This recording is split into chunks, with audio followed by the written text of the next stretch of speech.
Hello. Oh, hang on. It says there's something wrong with the chat. So let me be right back. Okay. All right. Attempt number 2. Hello, my beautiful blossoms, blooms, and buds, and welcome to my live stream. Actually, welcome to my book garden. I'm Rosebud Reads, and I'm happy you're here. Hi, TG Kiki. How you doing today? Did you have a good weekend? Hello, Momo's Rover. How you doing? Sorry I'm a little late today. It's been a little crazy. But I'm excited for this. I had some fun weekend stuff. Ooh, yes! Tell us how the con went, Cheek Cheek Kiki. And hello, Annika. I hope you're doing well today. I kind of have a different setup because I realized it would look cooler if I kept one of the lights off, and I was right. So it'll probably look like this, just with different colors as we change book series. Kim was good, almost your birthday, so I'm buying a bunch of fun stuff to celebrate. Absolutely. Happy almost birthday. Thank you. Yeah, it was like I have all these LED lights like strewn about on the ceiling, but like you can barely see it other than making my face look ridiculous colors. But I was like, what would happen if I just turned this off? Cosplayed Miku and then Alice from Alice Madness Returns. Okay, are you talking Alice Madness Returns 1 or 2? Because there's the costume's a little different, right? It just makes it more fun. 1, nice. I like that. It's the classic. That knife is so iconic. No, that was a fun game. I like the first one better than number 2. That's right, Annika. You had a con this weekend too. How was it? It was super fun. What were both of your favorite parts at your individual cons? That's so nice. I'm so excited and happy that more cons are having Danmei stuff. Overall, if they're an anime con, just because I remember how hard it used to be to find anything. So I've got a con not this weekend, but next weekend coming up, and it's Halloween themed. It seems kind of like it's more kid focused, which I am totally cool with. It's a combination of like Halloween celebration and convention celebration, so I can find some like spooky stuff otherwise that's not necessarily Danmei. So I'm totally cool with that. But I'm also kind of hoping like I might find some neat stuff that's like also Danmei themed, like a little Halloweeny Danmei. There were 3 Danmei panels at Ramen Con, and it was so cool. I also got to see a couple people from ASEN again, so that was nice. Oh, that's really awesome, Annika. I haven't ever been to Ramen Con, but it sounds like a really fun con. So maybe sometime in the future. I'll put that on the list. I'm getting so many cons on the list. But no, I'm glad that both of you had an amazing time at your cons. This weekend, I had a nice, kind of calm weekend. Like it was full, but not too crazy. Went and did like the normal stuff, grocery shopping, prepare for the week, clean the house, do what you need to do to get through the week then. But also ended up going to a bonfire with some friends. It was supposed to be a game night, but one of the friends had people sick in their family, and another friend is immunocompromised. So it was your first time too, but definitely want to go again. It was a smaller con, but it was nice. Now I'm curious. Were you? No, I'm thinking someone else. Okay, no, good. For some reason, I was confusing you with someone else that also sometimes is in Artist Alley, but no. Sorry. No, that's so good. I've started going to a lot of the smaller cons that are just kind of in the area. I just didn't know about some of them. And then I was like, huh, summer cons. This is new. And it's a nice time. Another thing, okay, the thing that I did do this weekend was I deep dived into Silent Hill F and absolutely fell in love with it. I don't know if anyone else has seen any of the stuff, done any of the stuff, played any of it, or just watched anyone play it, but oh my goodness. It gives me such Fatal Frame vibes, and I adore Fatal Frame. That is my comfort playthrough game to go back on because I love the lore. Yes. Okay, so I was not confusing you with someone else. Okay. So I follow you on Insta too, and I was like, am I confusing you with someone else? No. Okay. Because I was like, I've liked some of your stuff, but okay, so you weren't this one. Okay. Back to Fatal Frame. Or no, Silent Hill. There's a character, and we'll call him Fox Mask Man, but whoo. Nice. He's very nice looking and sounding. His voice, both in Japanese and in English, lovely. He also wears a very nice kimono. So I'm a little biased on that front, but the game is very interesting. If you are, if you have the aversion to holes, like I can't remember, I think it's tryptophobia, where like if something has holes, kind of like craters, it freaks you out and you're disgusting. So the platforms are PS5 and Steam, and I think maybe Xbox. Let me take a look.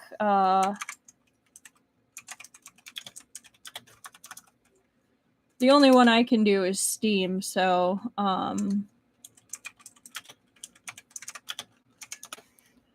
so PS5, Xbox, Steam, Epic, and Windows. So they're covering quite a few of the platforms that you can play it on.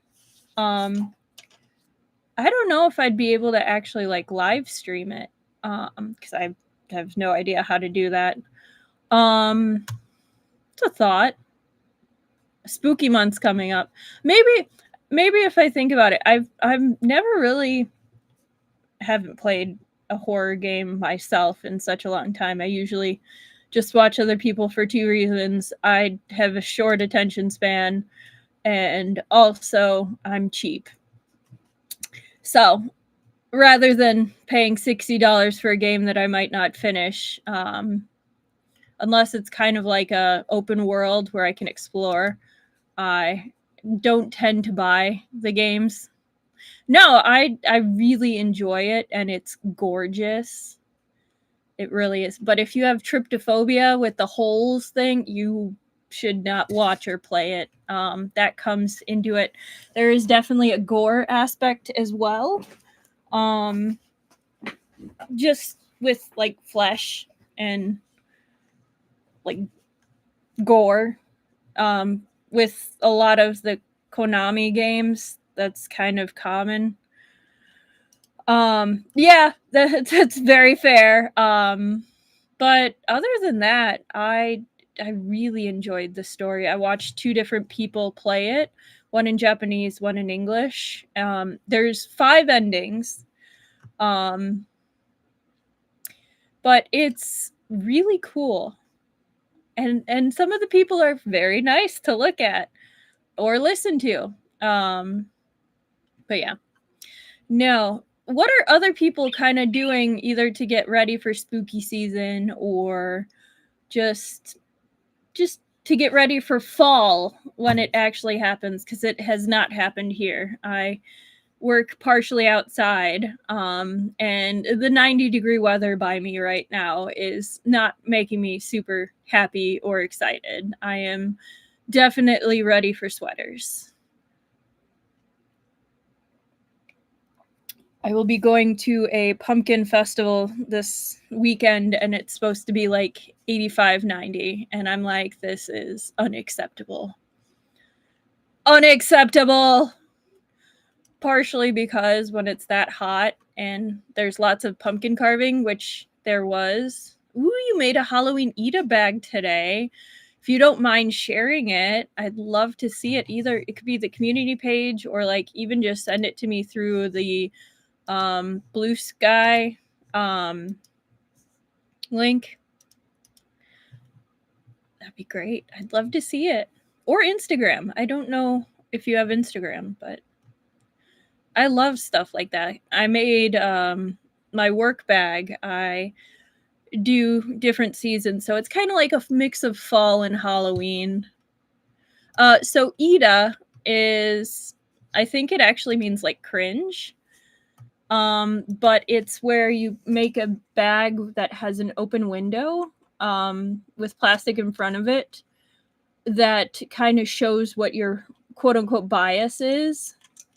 So it could be like a character or a theme. So that's what those pin bags. So Eda bag meaning. So an Eda bag, derived from the Japanese word itai, meaning painful, is a bag excessively decorated with merchandise from a favorite anime, game, or idol character. The pain in the name can refer to the owner's excessive spending on merchandise, the painful or cringe-inducing appearance of the bag to others, or the physical weight and clutter of carrying so many items. Eda bags often feature a clear window for displaying pins and other collectibles and are a way for fans to publicly express their deep passion for a particular character or franchise. So that's a little more literal definition. I personally make Eda bags usually for like a character or book. Yeah, no, I love making Eda bags. I definitely agree with the painful monetarily because I usually do pin bags. And that hurts, especially for Don May pins, but they look so pretty and cool. Sometimes you can find bags that are shaped like characters. So I actually have a Lan Wangji Eda bag, and I have for the person on Kickter's streams called Yi, they actually made a Bing Pup Eda bag. Yeah, no, it's Itai. Yeah. Yeah, pins will do you in. But I love it. Oh, you posted on the community. Oh, I gotta see. Oh, wait, I can't see on the computer. It can only be viewed on the phone. Hang on. I will look at it right now.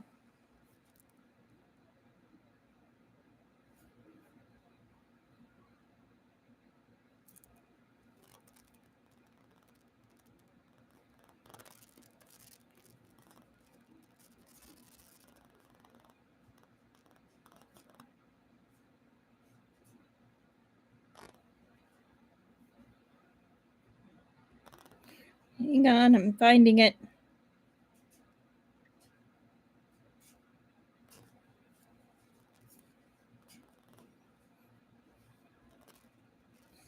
Oh, that's why.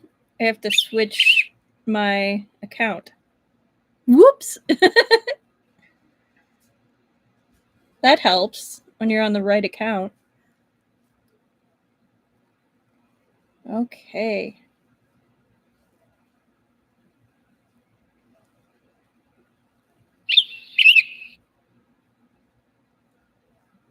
Huh. Where is it? I'm looking for it, but I don't see it. Maybe it needs a minute to... Oh, you see it? Oh, did you post it on Blue Sky?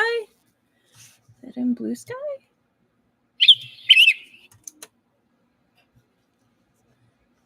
Why can't I see it? I should be able to.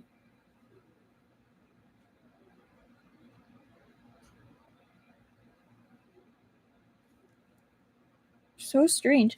I will definitely... I can't...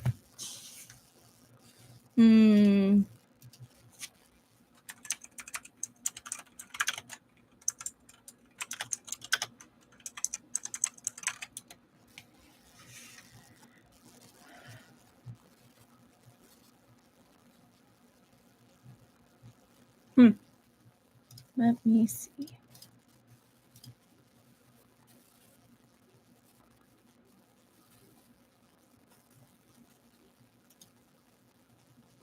Why can't I see it? This is so strange.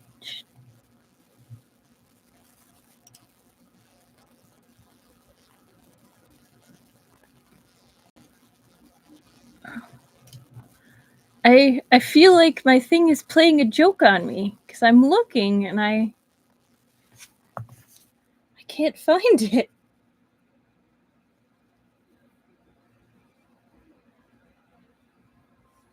All right, I'm going to close that YouTube and I'm going to go back in. Maybe...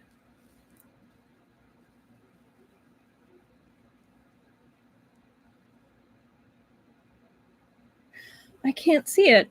All right, I will try to find it later.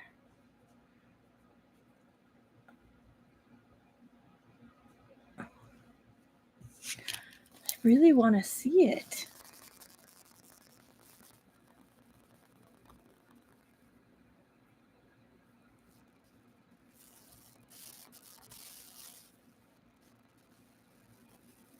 I wonder why I can't.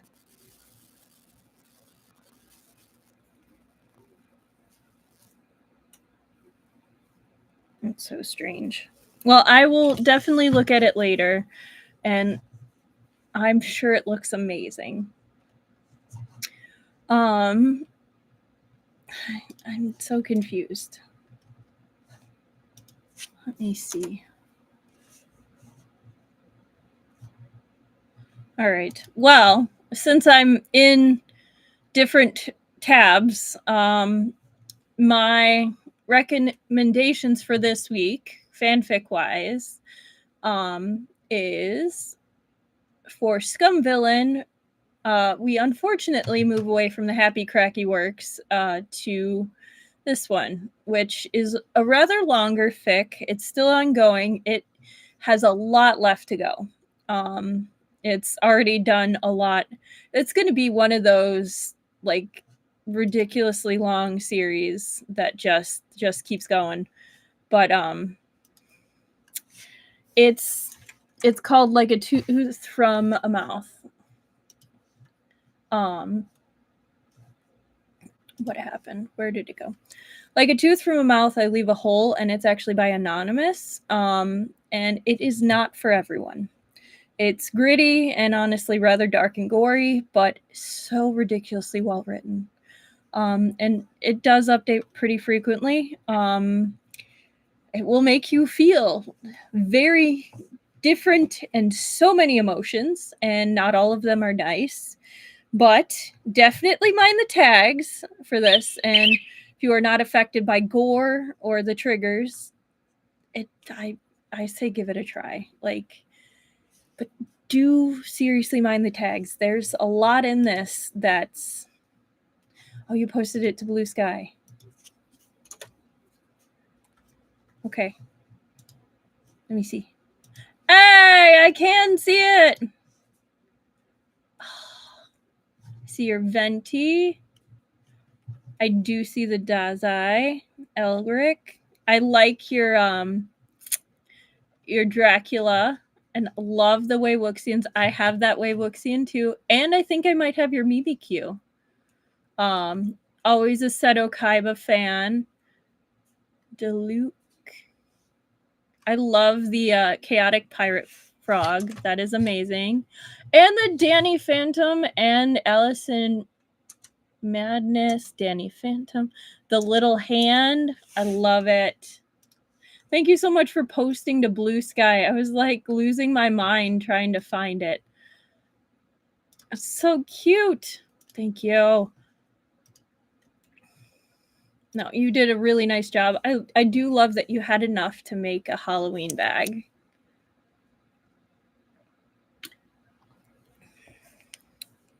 Awesome. Yeah, Alice Return to Madness is kind of one of those that it's a nice surprise when you find it, but there's like usually one every other con that you can find. But yeah, so the official summary for that. Oh, yes, it is also a Disciple Shenqing Chu / Shizun Luobinghe arc. And the summary is Disciple Shenqing Chu is at the edge of the abyss and things have gone off script. But don't worry, the system is here to help. Disciple Shenqing Chu and Shizun Luobinghe AU.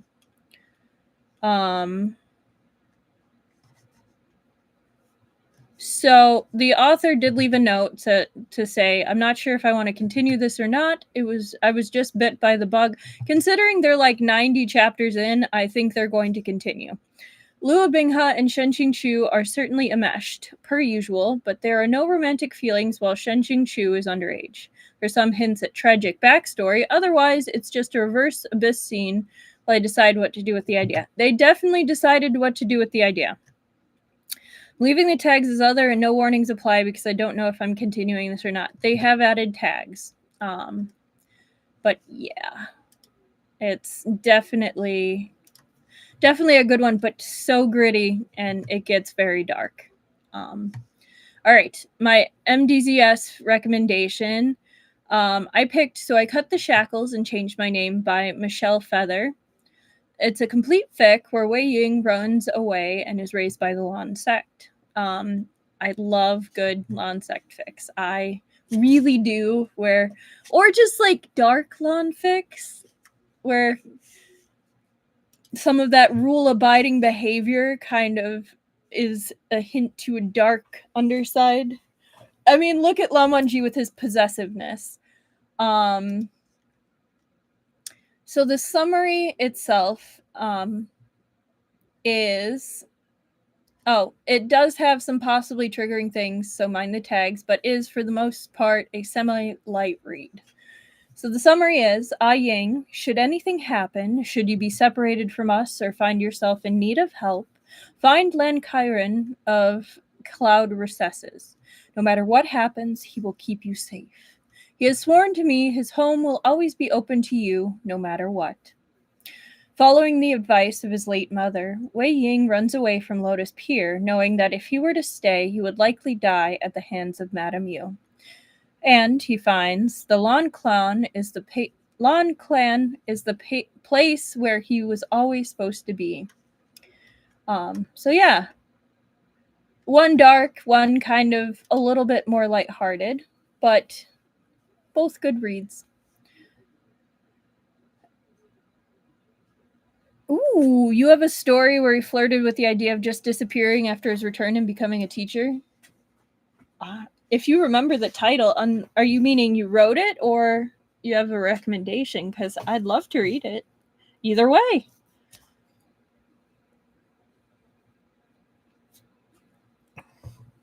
But anyway, I think that's about it. Oh, we're on book 4. I forgot to say this is part 4 of book 4. You're writing it. Okay, I'll have to take a look.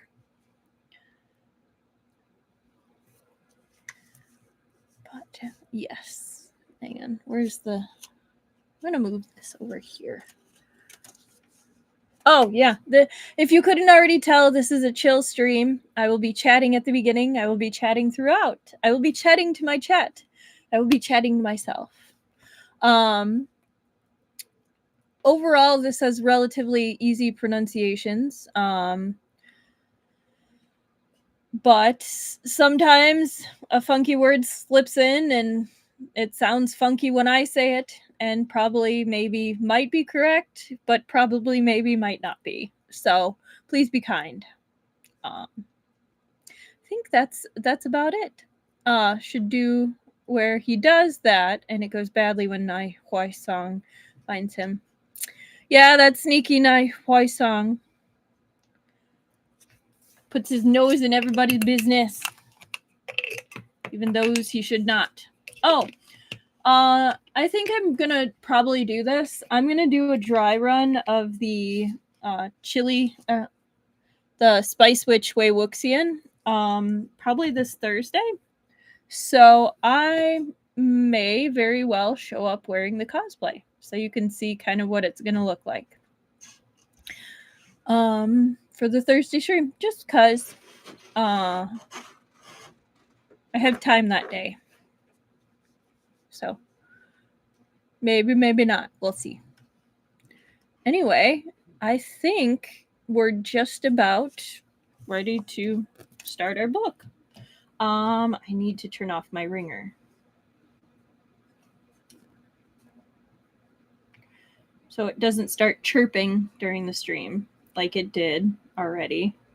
There we go. Cosplay is fun. I love playing with regular ideas and making what I call riffs on them. Because one, why not? We make AUs all the time in fan fiction. Why not do it with cosplay? And then also I've found like everyone can cosplay however they want. But sometimes it's nice not to have that little fear or where unintentionally you start comparing yourself to someone else's cosplay and you're like, man, I feel like they look so much cooler, so much better. When you're doing something completely different, it's like, nobody's gonna look like me. And like, sometimes, especially for like these more ornate cosplays, like we can kind of get caught up. Usually we're just like, dude, I love it. You're so cool. But I mean, sometimes it creeps in a little bit like, oh man, yours is embroidered? Like, wow. That's fancy. But when you're doing something just completely off the rails, but still kind of within the realm of possibility, it's like, yeah, I did it. Then when someone realizes what you did, it's even more fun.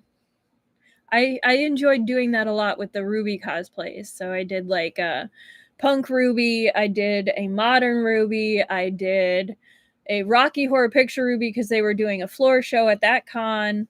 That was a lot of fun. I've done, what was it? A mix between Camp and Ruby. So it was Camp Counselor Ruby Rose. That was what I made that one for. So that's why it was made out of perler beads. So it was a craft session. But yeah, cosplay is so much fun. That's why I'm really excited about the Spice Witch Wei Wuxian. And hello, Esper Lady. But yeah, kind of like a little more modern goth Wei Wuxian. But anyway, book. We are right at about 30 minutes. It'll be 30 minutes by the time I actually start. And find the page. How you doing today, Esper Lady? Right? It makes it so much fun because we play with everything and it kind of helps you not take it as seriously and just enjoy being in the moment. But anyway, last time we had Agatha All Along dress. Ooh, nice. I love it. We're doing so much cosplay in the chat and just around, and I love it. Book. We ended last time kind of finding out a huge plot twist about the supposedly dead Consort Mei wasn't dead at all, and she was actually the one in charge of both the poisoning and assassination attempts. That's right, I did. I saw your Pokemon trainer Wei Wuxian. You did a nice job. I liked it.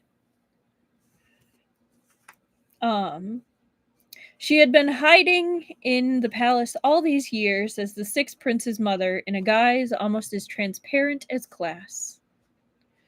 Her entire life must have been leading up to this moment, the moment she could exact her revenge on the Emperor. Then, how did Consort Mei, Princess Langya, turn into Consort Zhang? Of course. So I feel like we'll probably find that out now. But chapter 132, A Fish Delivery. When they learned that the Consort Zhang in front of them was an impostor, the concubines started whispering among themselves. Consort Zhang is usually such a quail. No wonder she was able to kill the Sixth Prince when it really came down to it. Her actions had seriously exceeded their expectations of her, but the her they knew had never existed. If she could do that to the Sixth Prince, what might she do to them? Now, only one step away from victory, Princess Langya was in a good mood. Are you all thinking that I found an opportunity to impersonate Consort Zhang and then restrain the Emperor? She said, curling her lips into a smile. The concubines didn't dare nod, but it was what they all had been thinking. The Emperor and Prince Jing had come to this conclusion as well. Actually, it'd be fun to do a Wei Wuxian playthrough of Pokemon ZA. That's a really fun idea, and I love it. I might end up stealing that idea from you, Truffle. Sorry, not sorry. I might steal that. That, or I might do a Lon 1G. I think I'd probably have more fun with a Wei Wuxian because I am a sucker for a good Umbreon. That is usually at least one of my 6. So, what can I say? I'm a basic bitch. They're my favorite. Yeah, go Psychic Dark. I'd probably end up doing Umbreon is the best. I love Umbreon. I actually have one from the first series, the original series. Like, I have all of the cards. I can show you next time. I have them in a box from the original set, and they are all in probably horrible condition. I don't think they would ever be able to be sold, but that's okay because they're sentimental to me. But yes.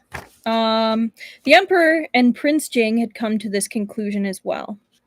Actually, Consort Zhang has been dead for a long time, she said gleefully.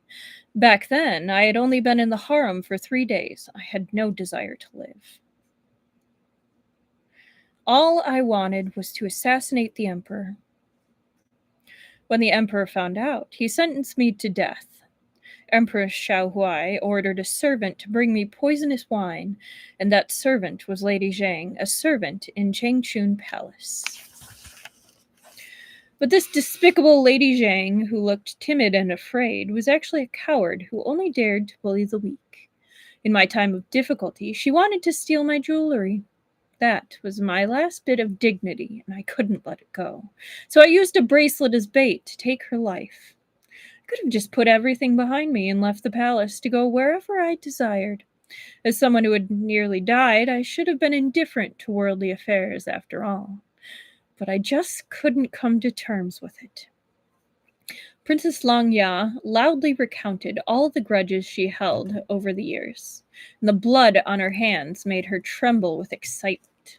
Why was the person who had made me suffer so much allowed to sit at the top of the world without mercy, without worry?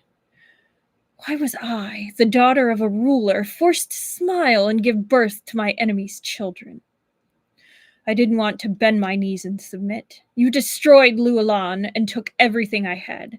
So why couldn't I take over your empire? Princess Langya glanced at the Emperor and smiled with disdain.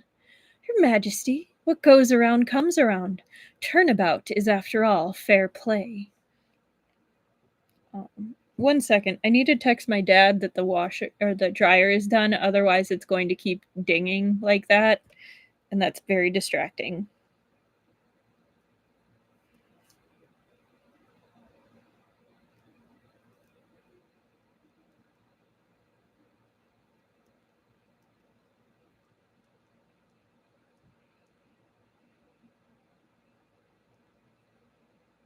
Okay.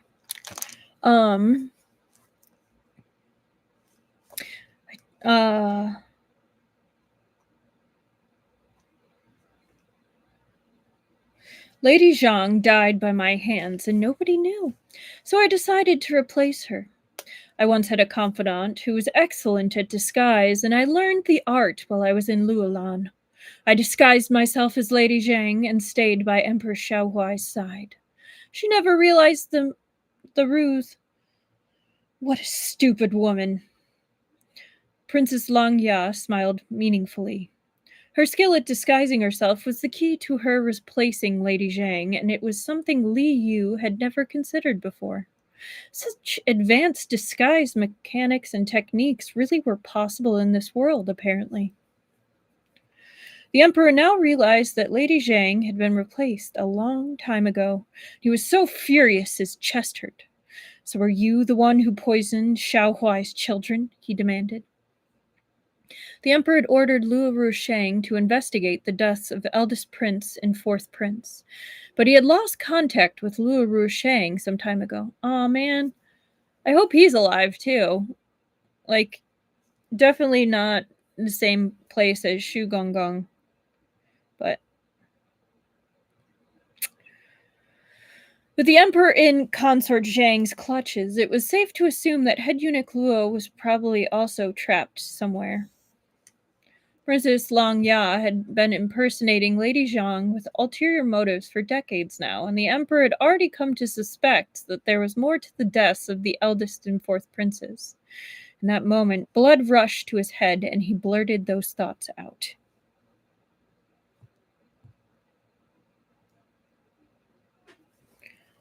Okay. Princess Langya chuckled coldly. The eldest prince's short life has nothing to do with me. But his death let me think of a good way to torture you. The fourth prince and Prince Jing were indeed my doing. Pu Liu and Lady Zhang both worked in Changchun Palace, and she trusted Lady Zhang more than others.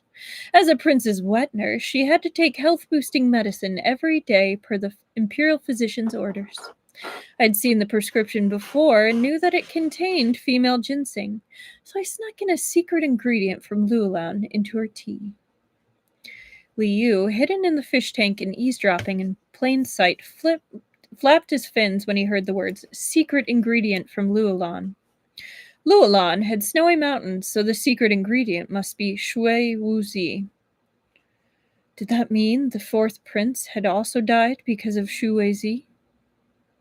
The secret ingredient was originally meant to nourish, but it becomes poison when it's mixed with female ginseng. Princess Langya continued. A prince wouldn't just have one wet nurse. They rotate. I was on good terms with Pu Liu and knew her shifts, so I would give her the poison when she was on duty and the antidote when she was off duty. The poison the secret ingredient creates isn't immediately apparent or dangerous, so Pu Liu was fine. But the fourth prince. The poison was not as powerful since it was transmitted through milk, so the fourth prince lived for quite a long time. Everyone said his health was weak, but I was the only one who knew that he died from poison. Princess Langya looked at the Emperor in delight. I felt the joy of revenge when I watched you suffer from the pain of losing your son. Emperor Xiaohuai felt regretful, so I convinced her to have another child so that I could torment you again. I thought it was too troublesome to administer poison through Pu Liu all the time. But Emperor Xiaohuai's nourishing tea contained female ginseng too, so I tried to do the same with her and kill the child in the womb. Unfortunately, the child was tenacious. She glanced at Prince Jing. He was clearly the child she was talking about. Originally, I was going to bribe the imperial physician and midwife to kill the child after he was born, but it turned out that he was born mute because of the poison. The Emperor and Empress Xiaohui had been looking forward to a Dai son, so a mute Dai son would only make them suffer more. I decided to keep him alive for longer and slowly weaken him until he died, just like I did with the fourth prince. But then Puliu discovered what I was doing, so I told her that she was also responsible for the fourth prince's death, which meant she had unknowingly become my accomplice. I used her family to threaten her and forced her to take the medicine on her own, poisoning the fifth prince's milk. But her conscience won over. When I wasn't paying attention, she made a mistake on purpose to alert the Emperor and Empress Xiaohui. She was cast out of the palace in the end and died of the poison, while her family died tragically as well. That's what happens to someone who doesn't pick a side. The fifth prince was then moved out of Changchun Palace and appointed a new wet nurse, so I couldn't meddle anymore. Princess Langya's account chilled everyone present to the core. Prince Jing's muteness was her doing, and Puliu, who Liu had originally thought was the culprit, was actually just a woman who'd led a difficult life. No wonder she had tried to leave clues in the cloth tiger she'd made for Prince Jing. She must have hoped that Prince Jing would be able to find it in the future and rid himself of the poison. Now that Liu knew the truth, he was heartbroken. Prince Jing's muteness had saved his life. How evil did one have to be to commit such a crime? Liu wished he wasn't so far away from Princess Langya. He'd slapped the sixth prince already, but he couldn't slap this crazy, awful princess. Princess Langya had committed too many crimes to count, but she continued to list them with a smile on her face. The fifth prince was born mute, and Emperor Xiaohui was overwhelmed by anguish, so I helped her out so she wouldn't be in too much pain. You! The Emperor felt like his heart was being chopped to pieces. He couldn't bear the pain. I can't believe Xiaohui was your doing, too. So what? Princess Langya lifted her chin arrogantly. After what happened to Emperor Xiaohui, I thought of a new way to enact my revenge. Taking away your wife and children was nothing. Could only soothe the rage in my heart by taking away your empire. When you entered Changchun Palace to mourn Emperor Xiaohui, I drugged your wine so you would mistakenly believe that you had taken me to bed. After that, I became a concubine again, so it was only natural for me to have a child. I found a child who had royal Luolan blood and set him up as the sixth prince. As long as he ascended to the throne, this would become Luolan's. I was afraid of one flaw in my plan at first, but because you had no feelings toward Lady Zhang, you only sat briefly when you came to Yongfu Palace and never discovered my secret. All these years I played the role of Lady Zhang, and even Mu Tianxiao, my son only by name, had no idea. But he was so useless that I couldn't even win against a mute. When Prince Jing caught him, I abandoned him. Princess Langya looked at the Emperor. With the power I wield now, I could make you give me the throne. There's nothing stopping me. Liu, who was listening, felt like he was waking up from a dream. Holy shit. They all thought the princess wanted to put the sixth prince on the throne, but it turned out she wanted to be empress herself. The sixth prince wasn't the emperor's son at all, just an expendable puppet. Villains always talk too much. There was no need for Princess Langya to lie anymore, so she was probably speaking the truth. The emperor was too overwhelmed by grief and rage to react to Princess Langya's threat. She didn't care what he was feeling. After saying her piece, she looked down on everyone in the palace, and her gaze landed on Prince Jing. She smiled at him. I didn't expect that you'd be able to cure your muteness, so you probably found out about the Shueji. But you are still too late. I was one step faster and have control over the Emperor. You were always a fish that slipped out of my net, but even though I wasn't able to take your life, I've still won. Now that you have no more moves to force my hand, what can you do to me? I am kind of loving this villain monologue right now. Like, Not gonna lie. After a moment of thought, Prince Jing gazed at the fish tank the 8th prince was protecting with his body, then let go of the dagger and let it fall to the ground. Li Yu knew that Prince Jing was looking at him. Prince Jing's original plan had been to use the 6th prince as a hostage and make an exchange with Consort Zhang. At the time, it had been the best plan. He could never have anticipated that Consort Zhang was actually Princess Langya in disguise and that she didn't care for the 6th prince at all. The 6th prince was no longer the winning bargaining chip. When Prince Jing captured him, Princess Langya sent the 6th prince to the underworld. The 6th prince went to his death without even realizing that even though he had used so many other people throughout his life, he in the end was the one being used the most. How laughable, how pitiful. He'd tried to frame the 8th prince in Da Bao for not being of royal blood, never knowing that he was actually the one whose origins were unknown. That is some very satisfying irony right there. Like, not gonna lie. Princess Langya wanted nothing but to overthrow the emperor. She accused the emperor of murdering others, but she herself had harmed countless innocents. Emperor Xiaohui, the 4th prince, Pu Liu, Prince Jing, and even the 6th prince. She had every reason to hate the emperor, but she had sacrificed everyone else around her for her revenge as well. Her words were pretty, but it was all just her own selfish reasons. Prince Jing had lost his bargaining chip, so his original plan was thwarted. He surrendered because he was afraid Li Yu would be dragged into this. The look he gave Li Yu carried 1,000 words, and Li Yu understood it all. Princess Langya ordered people to take Prince Jing and the emperor away. The 8th prince brought the fish tank over on his own and stood with Prince Jing. I'll give you one more day to think things through, Princess Langya urged the emperor fiercely.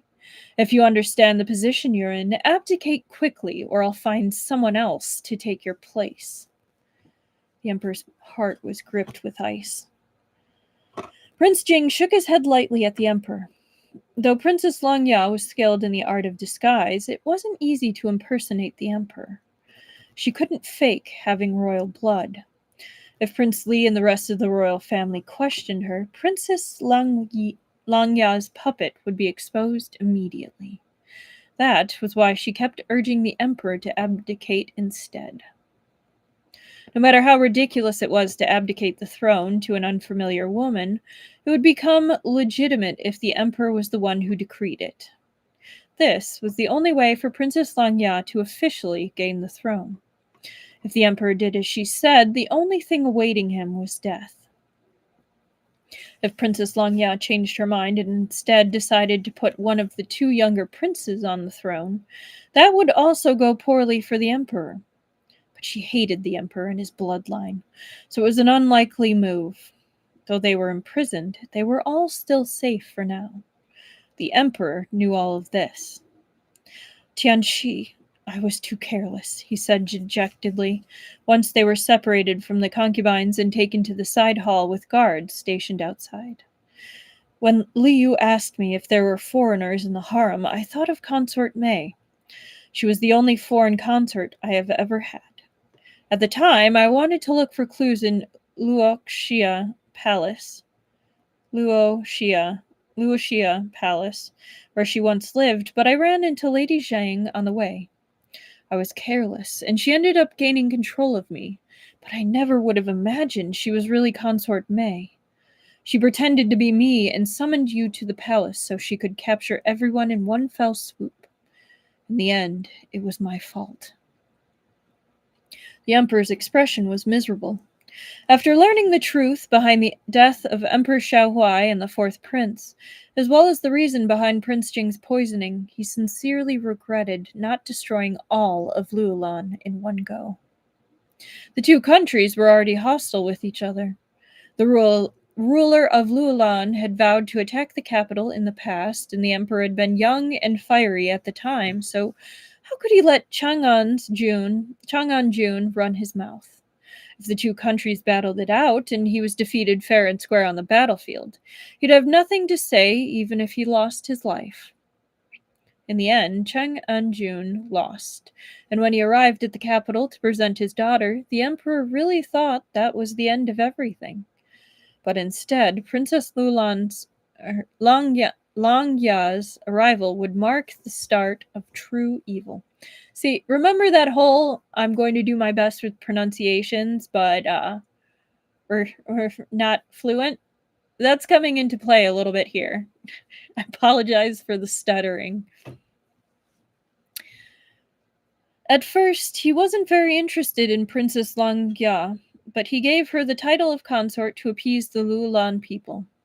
He wanted to treat her like the other concubines once she joined the harem, but since all she wanted was to assassinate him, he knew he couldn't keep her around anymore. He sentenced her to death without any hesitation, but he didn't investigate how much power she had left. He'd underestimated the enemy, and the enemy was more cunning than he had thought. As the emperor regretted his past mistakes, Prince Jing patted him on the shoulder. "Don't despair, royal father. We're not at the end of our rope yet," he said swiftly. "I would like to be bold and ask royal father to draw up a rescue edict." The emperor was a man who'd been through turbulent times, so he quickly studied his emotions. Of course he understood what Prince Jing meant by the rescue edict. It wasn't hard for him to write that edict, but it had to be given to someone who he had absolute trust in. This edict would be used to summon the troops guarding the capital to attack the palace and rescue the emperor. If it fell into the hands of someone who had other intentions, the result would be disastrous. "Tianxi, are you confident?" the emperor asked. "Yes," Prince Jing said firmly. The emperor stared at his son for a long time. While he was in the depths of despair and thought he could never turn the situation around, Prince Jing remained calm. The emperor couldn't help but believe that Prince Jing had a plan. He was, after all, the only one who could save him. "All right, I believe you," the emperor said. The emperor took out a jade box from his sleeve. The box was as long as a finger and completely empty. That was probably why it was still with the emperor. The emperor threw the box onto the ground, shattering it. Among the broken pieces, a piece of iron peeked through. It must have been embedded in the jade. The iron plate was engraved with the image of a ferocious tiger. This was... Prince Jing was stunned. "This is my tiger talisman. It can be matched with the tiger talisman in the general's possession to mobilize the troops. This was hidden cleverly. I found it quite amusing that Princess Langya couldn't find it even after she had her guards search me." The emperor smiled and gave Prince Jing the talisman. "This talisman grants the holder the power to do anything to save the emperor." Prince Jing nodded, accepting it seriously. "Qianqing Palace is under that woman's control and heavily guarded. How are you going to get it out of here?" the emperor asked curiously. Prince Jing's gaze fell on the fish tank not far away. He walked towards it with the tiger talisman in hand. Liu had already sensed him and was anxiously waiting with his head raised. "Xiao Yu?" Prince Jing knelt. Liu blew a bubble in the direction of the talisman. He knew only he could slip out of the palace without anyone noticing and take the talisman to find help. "Hand it over. I'll be fine." Liu waved his tail determinedly, ready for battle. That was indeed Prince Jing's plan, but he didn't immediately hand over the talisman. Instead, he put a finger into the water and gently touched the fish's back. Liu felt so good. His tail was shaking. Just being pet on his back wasn't enough. He turned over so his belly was facing up, asking the prince to rub his belly. Xiao Mian-ao was inside, even though he couldn't feel anything yet. He. Prince Jing stopped, then caressed the fish's stomach, unwilling to let him leave.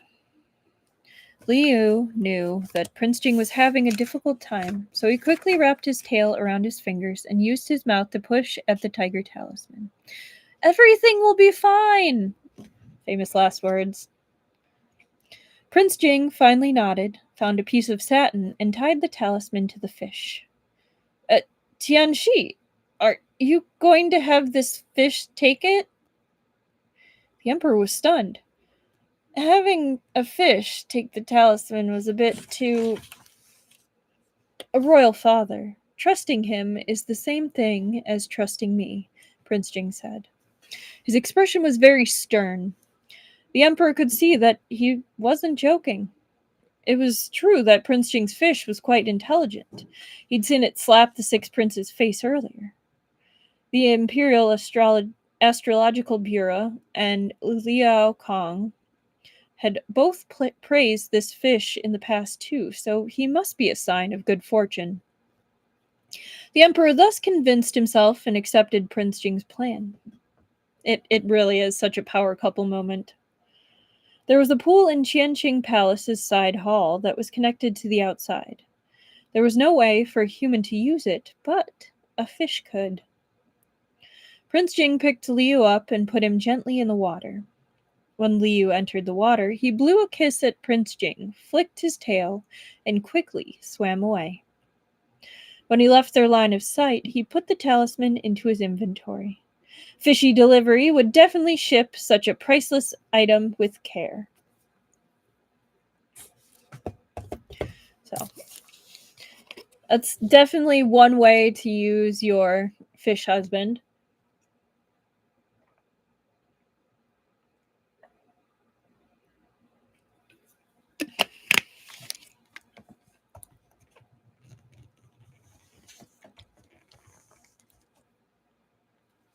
Chapter 133, Fish-Saving Husband.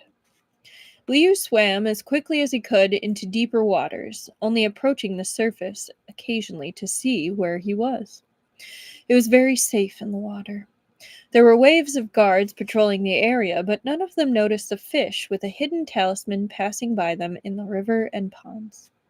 Fishy Delivery is so cute, right? Liu had cancelled his transformation skill and turned back into a fish to warn Prince Jing, but he'd ended up accidentally encountering the sixth prince and been taken to Qianqing Palace. Now that he was transporting the talisman, though, his hope was to be useful and was being fulfilled. The best-case scenario would be if he could swim right out of the palace.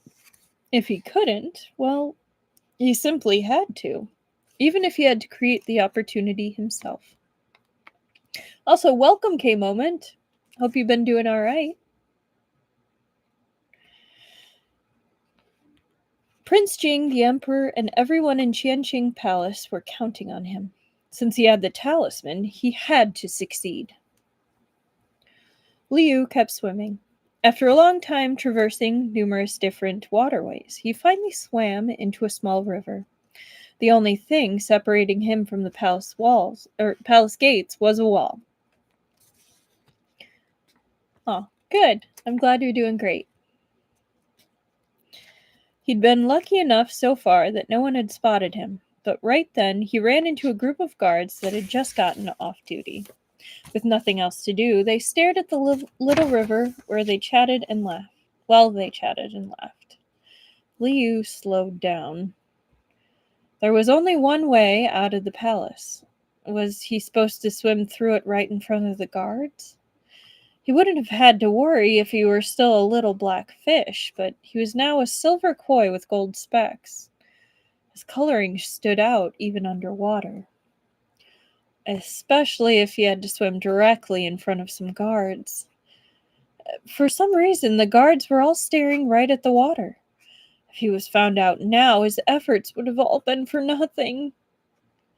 Just to be safe, Liu found some aquatic plants to hide behind for a moment. He wanted to wait until the guards left, but he waited for a while and the guards didn't seem to have any intention of leaving. Liu was a little anxious. Suddenly he heard a low meow and saw a white cat running towards him. He was startled. Had he been discovered by this cat? He was covered with hard scales now and wasn't afraid of cats, but he couldn't afford to get into a scuffle at the moment. Just as he was about to hide even deeper in the water, though, the white cat suddenly switched directions and ran straight towards the guards. Meow! The cat wailed, attracting the guards' attention. Both Liu and the guards were extremely startled. The white cat rushed into the group, ramming forcefully into the leg of one of the guards and scratching him at the same time. While the guard was yelling in pain, the cat picked up his money pouch with its mouth. The guard who'd been hit, scratched, and stolen from immediately yelled some more and started chasing the troublesome cat.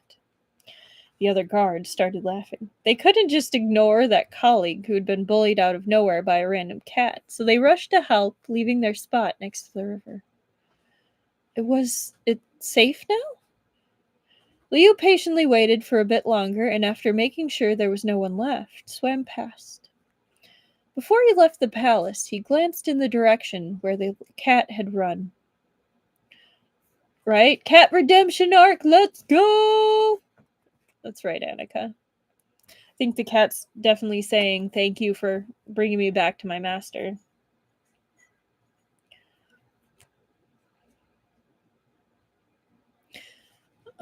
It was a white cat, but it had been so dirty that it was nearly gray.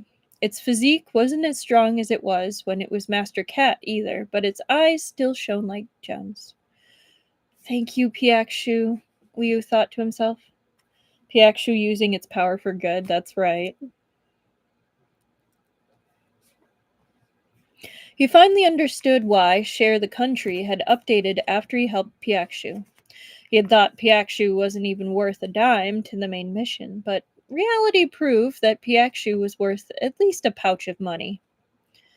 Animals weren't human, but they still knew to repay kindness. Liu shot out of the palace like an arrow. The next step was to go to the house of Chang'en. The children in Wangxi were there, and the Chang'en family was trustworthy.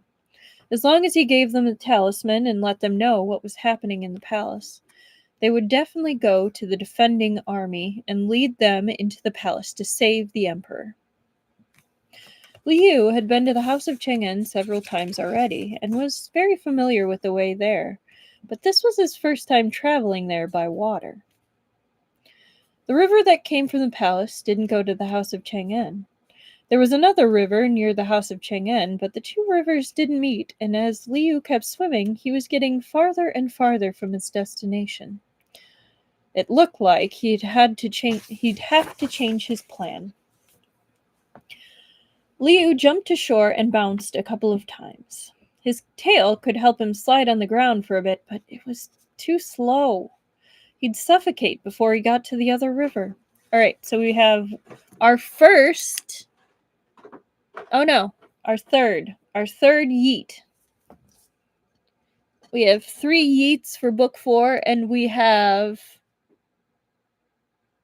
8 actual sobs, but 11 technical total sobs.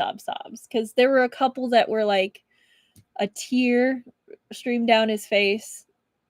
I counted it, so there's 11. Okay. If he was in human form, he could have just run over, but he had canceled his skill earlier, and he wouldn't be able to use it for the rest of the day. The tiger talisman was too important for him to give up now, so without further ado, Liu tapped the scale that turned him into a manmer. He rarely ever used this skill.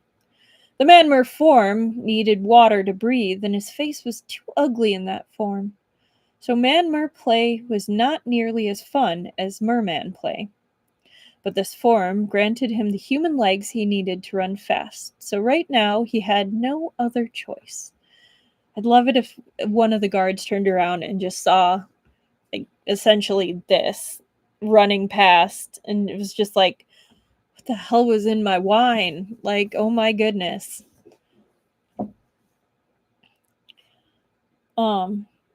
Liu took out a piece of clothing from his inventory, wrapped it around his upper body, and before he ran out of breath, sprinted as fast as he could. It was getting darker, and Liu accidentally bumped into a couple of people on the road because he couldn't see clearly. I'm really sorry, Liu couldn't speak and just gave a wave with his short, wide fins. It's a great image, right? That'd be either I am too drunk or not drunk enough. Well, that's probably how these people that he ran into on the road are going to feel when they see just a fin waving at them from this giant bundle of a person that probably is showing their booty too, because he just wrapped it around his head, but he's got his cheeks out. A passerby who accidentally caught a glimpse of half a fish face was stunned. What's going on? Did I just see a fish? The fish ran over there. Fish? The fish had legs? For running? Oh, that poor passerby. Liu soon arrived at the other river. He plunged in right away, turned back into a fish, and continued onward. Finally, he reached the manor. The current flowed into the manor, and he followed along without hesitation. The lights were on inside, and Liu swam around anxiously in the lotus pond. Really interesting night for the city watchman. Yes, it is, Truffle. Yes, it is. He didn't know where Yi Qinghuan and the former Duke of Chang'an were, but suddenly he heard barking, and his eyes lit up. It's Xiang Feng! There was still hope! Xiang Feng soon ran over, his tail wagging, with a children's toy ball in his mouth. He stopped and sniffed the air fervently, then bounced over to the lotus pond where Liu was. Xiang Feng! Liu jumped to the edge of the pond and flapped his tail, hoping Xiang Feng would hear it. Xiang Feng barked excitedly. He rushed over and circled around Liu once, then poked him with the tip of his nose to make sure that it was his old friend the fish. Animal team up. Woo! Quick, go find your master, Liu said. Xiang Feng couldn't understand fish, so he ran around the fish again and barked. Luckily, his barks were so loud that Yi Qinghuan heard them from nearby. Yi Qinghuan thought his beloved pet seemed a bit too excited, so he came over to take a look. From a distance, he could see that the ball was on the ground, and Xiang Feng was pacing around the lotus pond barking. Yi Qinghuan didn't think anything was amiss, and he leaned over to pick up his precious daughter's toy ball from before leaving. Li, who obviously couldn't let Yi Qinghuan leave. He'd already used his human form and manmer form, so now he turned into a mermaid and shouted, Yi Qinghuan! Yi Qinghuan was startled by the sudden sound. When he turned around, he saw someone in the lotus pond? Most of Liu's body was underwater. He hurriedly put on some clothes and shoved his tail deeper into the pond. Yi Qinghuan walked over, hesitant. Li Gonzi? Cousin-in-law? Liu wiped the water from his face and quickly nodded his head. Yes, it's me. Why are you here? Where's Tianxi? Wang Shi had said that Prince Jing and his consort had entered the palace, but that he hadn't heard from them. They were just starting to worry when Prince Jing's consort appeared in the lotus pond. It was unbelievable. Yi Qinghuan, I know you're probably thinking this is weird, but that's not important right now. Liu took a deep breath, retrieved the tiger talisman from his inventory, and placed it on his palm. I have a very, very important task to entrust to you. The fishy delivery had finally reached its destination. Liu told Yi Qinghuan what had happened, and Yi Qinghuan's grip around the talisman tightened. Don't worry, I'll go find Grandpa and the others right away, he said. We won't let them down. We'll rescue the Emperor and everyone else as soon as possible. Liu nodded. Yi Qinghuan took a couple of steps, but then he turned around to look at him again, confused. Are you all right in the water? Yi Qinghuan was quite astute at times, and he noticed that Liu seemed somehow to be different from usual. But the situation in the palace was dire, and there was no time to wonder about such things. Liu urged him to leave. I'm great. Everything's fine. Go save His Highness! Yishizi understood, but before he left, Liu suddenly asked, could you help me with something? Could you ask others to not come near this area? Yu Qinghuan looked at Liu puzzled. He was pretty sure Liu was hiding some kind of secret in the Lotus Pond, but so what if he had a secret? Liu was Prince Jing's consort and his friend, so he would protect him. I won't let other people come near, I promise. Yi Qinghuan straightened his back and added brightly, but I'll bring the children over. You must miss them. All right. Liu did miss the children a lot. The Chang'an Manor was very safe, and after Yi Qinghuan left, Liu visibly relaxed. He had originally planned to just take a short nap in the Lotus Pond as he waited for the children.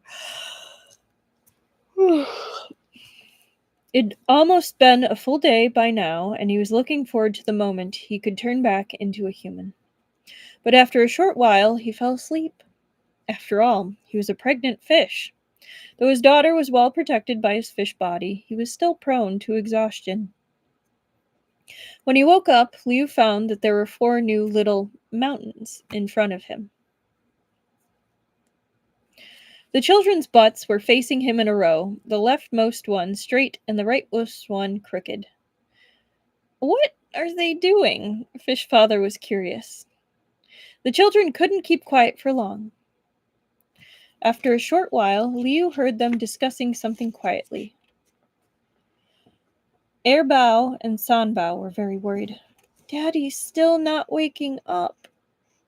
Sibao shook his head. Daddy's still asleep. Dabao quickly shushed them. Shut up. Be quiet. Take care of Dad. Fish Daddy felt a little emotional that his children were taking care of him. They were working hard on his behalf. I want a picture of this. This sounds adorable. As it had been a full day already, he could use the human transformation skill again. Liu quickly turned into a human and coughed heavily. The fish children heard him and all turned around, calling out, Dad! In surprise. Liu walked ashore and hugged the children. Who cared about sharing a country? With such cute children, he would definitely protect their family. They mustn't delay. They had a husband to save. That is so cute. Right? That is the perfect spot for a picture.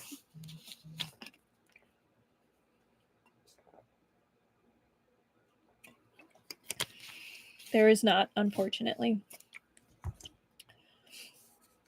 Chapter 134. Fish Riding Donkey. It's such a cute image. It's kind of reminding me of like the scene where the babies were hiding. And we just saw like a little butt sticking out of the curtain, a lump on the bed, one of the babies under the table falling asleep. I love that they include those wholesome moments. Chapter 134, Fish Riding Donkey. Liu had transformed in the water so many times that his clothes were soaked. After he climbed out of the lotus pond, he brought the children to the nearest veranda and found Xiang Feng standing guard there. When Xiang Feng saw Liu coming, he wagged his tail happily. Xiang Feng led the way to a room nearby.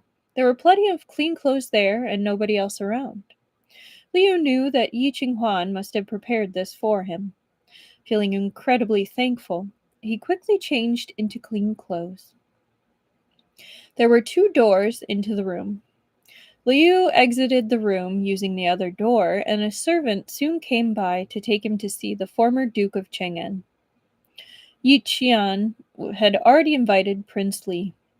At first, Prince Li simply thought the former Duke of Chang'an was overreacting and didn't want to enter the palace. But when he saw the tiger talisman in Yi Qinghuan's hand, he knew that the situation was genuinely dire. Prince Li turned the talisman over and over to check it. Where did you get this? He asked. The Emperor broke a small jade box and took it out, Liu replied. Prince Li had asked the question to ascertain where the talisman was hidden in order to determine whether Liu could be trusted. And it seemed Liu wasn't lying. Prince Li asked Liu to tell him the details about the situation in Qianqing Palace.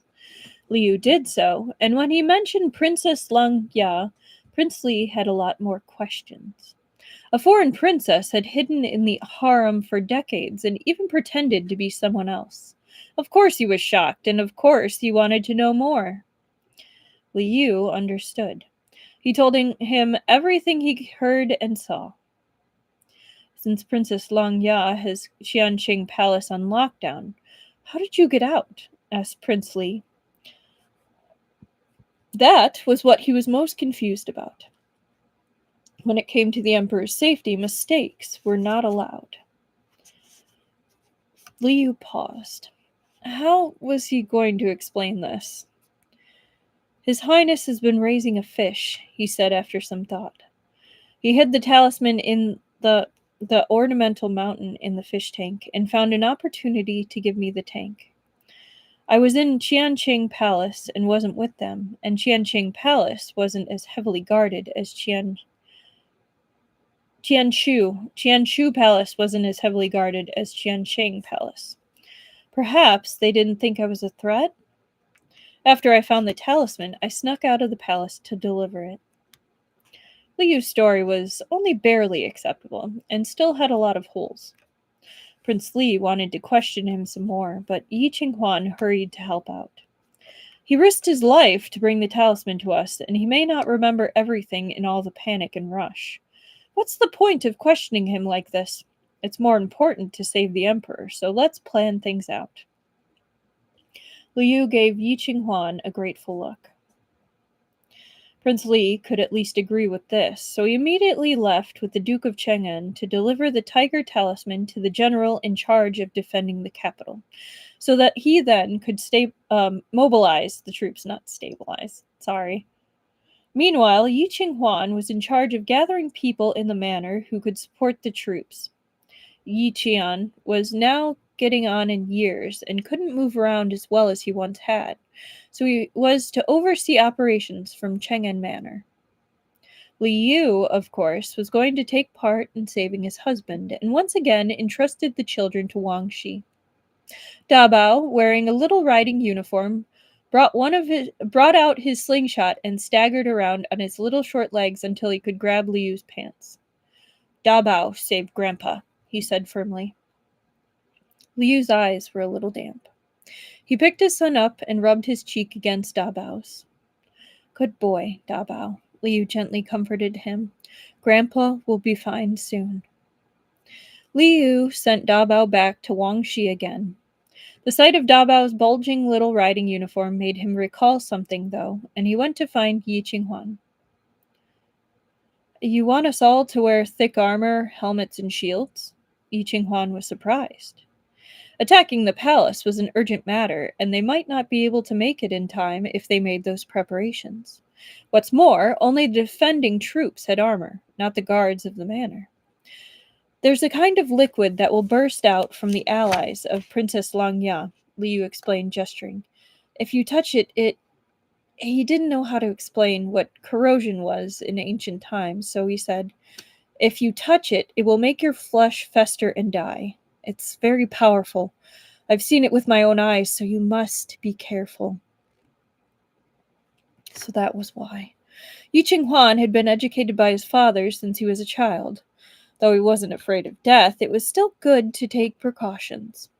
He ordered someone to pass the news to the troops. The manor's guards all carried shields and would wear armor if they had it. If not, they would put on thick cotton jackets instead, and exposed areas would be wrapped in thick bandages. When they ran into enemies, they were to try to kill them with arrows. Yi Qinghuan had gold silk armor, and so did the former Duke of Cheng'an. Before they left, they brought it to Liu, and he thanked them profusely. After they'd donned their armor, everything was ready. Yi Qinghuan hugged his carefree daughter in her cradle one last time. He looked back to see the Princess of Jinju gazing at him with reddened eyes. Yi Qinghuan thought that she might stop him, but although she was choked up, she said, "Be careful and come back soon." Yi Qinghuan's chest warmed, and he nodded forcefully. The princess was so understanding that he swallowed all the consolations he had thought of. "Don't worry, I'll be back soon." Yi Qinghuan truly believes this. I hope so. This is a good light-hearted story. Come on. Is this series cozy, fish, and preg? Absolutely. It's a sweet moment. Prince Li, the Duke of Cheng'an, and General Hu Wei rushed to the palace, leading the defense forces. When they arrived at the palace gates, General Hu Wei pulled out the 2 pieces of the tiger talisman, each fitting perfectly with the other. The authority of the talisman was the authority of the emperor, so the guards at the gate all knelt in greeting. With light palace intrigue, right? If anyone did anything other than kneel, General Hu Wei ordered them killed on the spot. It had taken Princess Langya over a decade to grow Luolan's power in the palace, as her identity had to remain secret. As a result, her forces were strong but few. They had only been able to capture Qianqing Palace because of the element of surprise and the false imperial edicts she dispatched. The rest of the guards in the palace were still loyal to the emperor, so as soon as they saw the talisman, they stopped resisting. The defenders entered the palace smoothly, unhindered. Liu wasn't very good at riding a horse yet, so Yi Qinghuan had found a short little donkey for him to ride, and even arranged for guards to protect him on either side. He's riding a little donkey. Is he Little Apple? Liu cracked his little whip. He felt like the safest fish in the world. When the rebels attacked, Yi Qinghuan led the House of Cheng'an's guards to handle them. A few soldiers who had defected to the enemy surrounded Yi Qinghuan. Yi Qinghuan was just as skilled in the art of battle as Prince Jing. He blocked attacks with his sword and counterattacked, injuring one. The soldier pretended to be defeated, but then he suddenly stabbed himself with his sword and rushed towards Yi Qinghuan. Li Yu had seen these actions before. "Watch out!" he yelled. Yi Qinghuan lifted his shield to protect his body, blocking the corrosive liquid that sprayed out. The liquid couldn't penetrate the thick shield, and Yi Qinghuan was unharmed. The guards followed suit and used their shields to block any liquid they ran into. Even though the liquid still splashed onto some of the guards by accident, they immediately changed out of their thick clothing so they weren't hurt by it. When he ran into people from Luolan, Yi Qinghuan used bows and arrows instead so that they couldn't use their dirty tricks. With the Luolan force's ultimate trick thwarted, the troops quickly arrived at Qianqing Palace. Princess Langya hadn't anticipated that reinforcements would come so quickly. When she'd asked the emperor earlier to abdicate the throne, he'd said he would think about it, but several hours later, she asked again, and he still said he needed time to think. She really wanted to kill him, but she couldn't. If the emperor died, the country would still belong to his son or grandsons. Princess Langya had spent decades meticulously planning this. How could she let something she'd worked this hard for fall into someone else's hands? Princess Langya's expression darkened when she learned who was leading the defending forces. She ordered her guards to bring the emperor, Prince Jing, and the 2 younger princes outside of Qianqing Palace. If she couldn't obtain the country, then she would eradicate the emperor's bloodline. When Prince Li and the Duke of Cheng'an arrived, Princess Langya threatened them with the emperor's life, screaming, "If you take one more step forward, I'll kill the emperor. He won't even leave an intact corpse." Prince Li, concerned for the emperor's safety, stayed outside Qianqing Palace with the defending troops and didn't dare to enter. Archers from either side kept fighting, and more soldiers were killed. Princess Langya's men were outnumbered by the soldiers, and they lost their archers one after another very quickly. Seeing this, Princess Langya took out her sword and lunged towards the emperor, wanting to take him with her in death. But before she knew it, Prince Jing had moved in front of the emperor and deflected her sword with his dagger, placing it at her throat. Princess Langya's lovely face paled. Weren't all of your weapons taken? Prince Jing's sword had been taken before he entered the palace, and he'd handed over the dagger in his boot. That was why Princess Langya felt it was safe to put Prince Jing and the emperor together. So where did he get this weapon? Prince Jing smiled slightly. I had a dagger for self-defense already, but my consort gave me another just before I came. Liu coming in with the clutch dagger. If he hadn't handed over his first weapon, Princess Langya wouldn't have let her guard down. How else could he get close to the emperor and get the tiger talisman?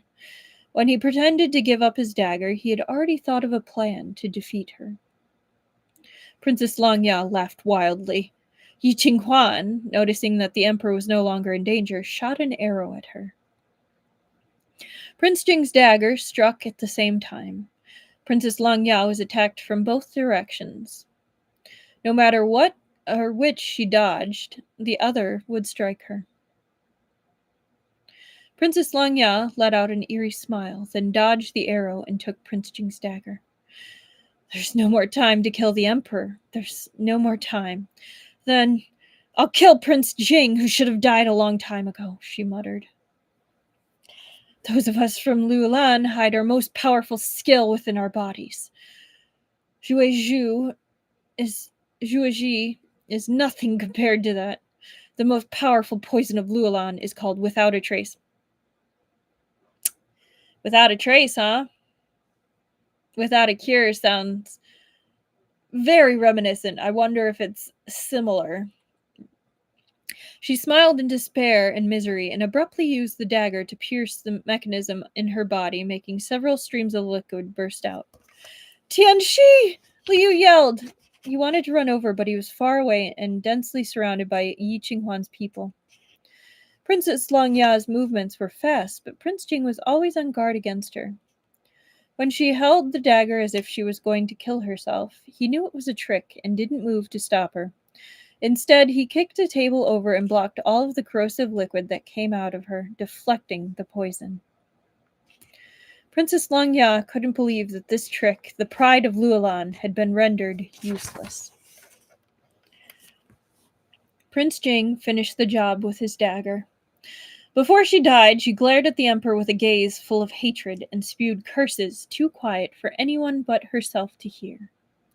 Soon after, she disappeared into the corrosive liquid. I all of a sudden just saw the Wicked Witch of the West scene where she's melting. I'm melting! I'm melting! Ah! Like original, OG Wizard of Oz. The one that's not necessarily in color.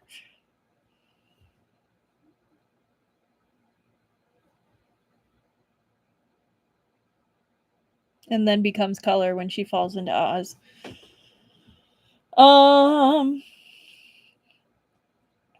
The soldiers charged through Qianqing Palace and defeated the rest of the Luolan forces.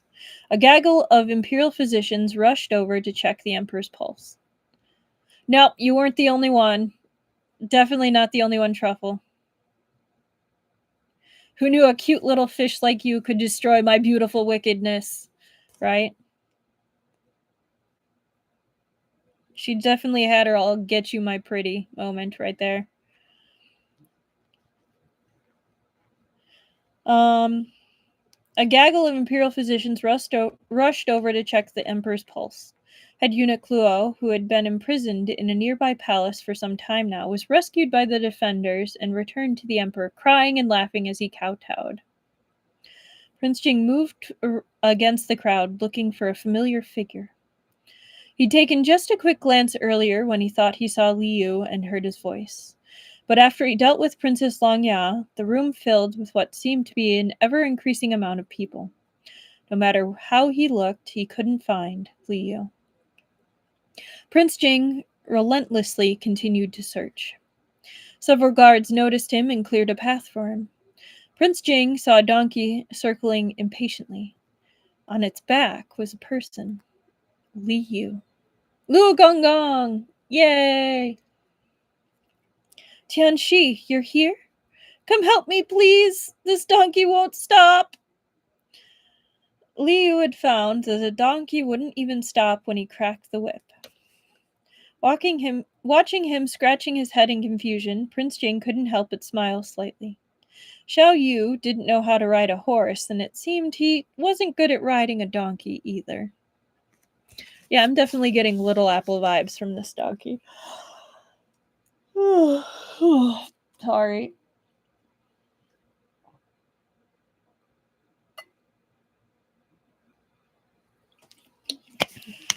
Uh-oh. I just saw the title. Nope. Why would they need it? He'll just ride with Prince Jing.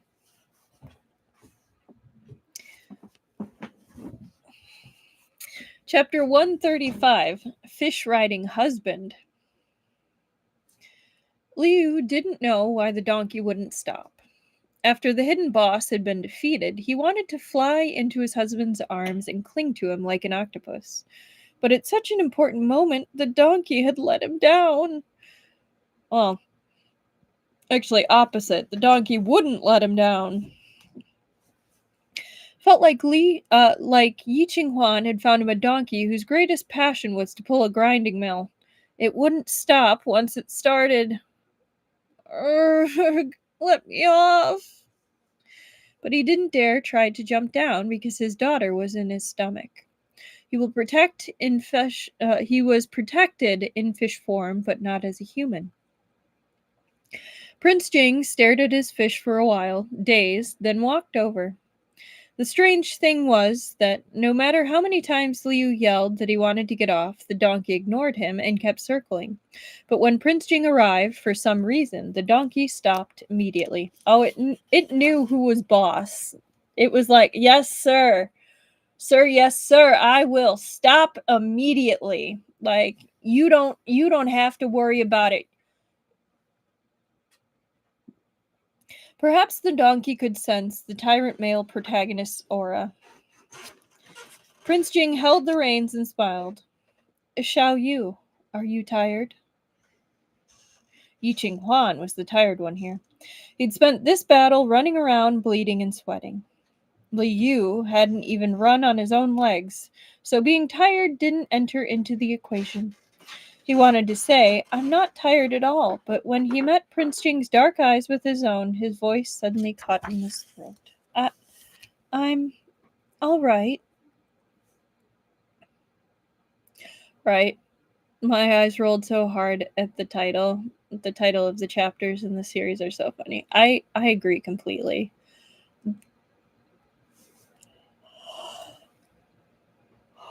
Whew. Hang on. Let me check. I might... You know what? I'll be able to make it with my current caffeine. I just noticed I'm starting to yawn and get sleepy.